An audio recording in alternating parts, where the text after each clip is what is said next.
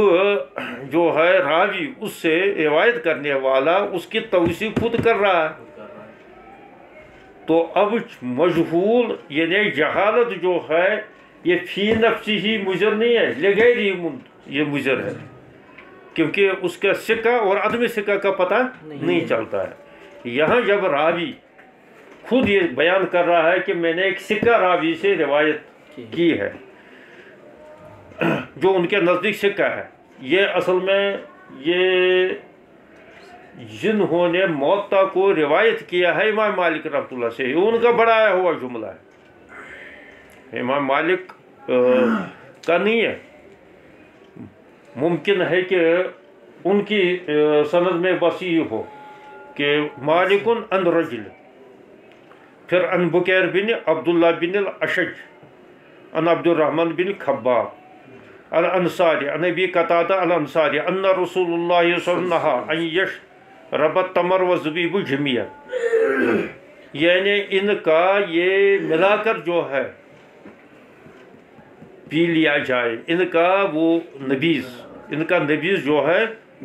یعنی ان دونوں چیزوں کی ملی ہوئی زبیب کو پی لیا جائے،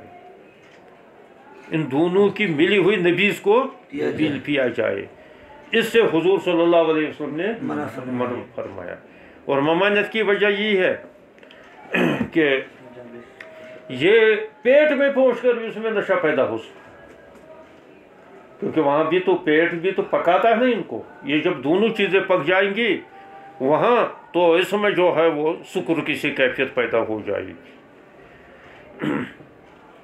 وَالزَّهُ وَالرَّطْبُ، اور اسی طریقے سے زہو کہتے ہیں کہ جو بالکل جو ہے نا یہ کچے کھجور، اس کا ترجمہ ہوگا یعنی بالکل کچے کھجور، یعنی وہ بس ابھی جو ہے پیلے پڑے ہوں تو لیکن کچے ہلائے ہیں۔ بسر وہ کہلاتے ہیں کہ جو کچے اتار کر سکھائے گئے ہیں۔ تو اس کو بھی اور رطب کو بھی، تو اور رطب پکے کھجور جو ہیں تر کھجور، تو ان کو بھی جو ہے ملا کر جو ہے ان کا نبیذ بنا کر پی لیا جائے، یہ نہیں ہے کھایا جائے، کھانے میں کوئی حرج نہیں ہے، نبیذ بنا کر ان کو جو ہے پیا جائے۔ اچھا، قال مالک وہ الامر الذی لم یزل علیہ اہل العلم، یہ وہ مسئلہ ہے کہ جس پر اہل علم برابر کاربند رہے، ببلدنا ہمارے شہر مدینہ میں، انہو یکرہ ذالک لنہی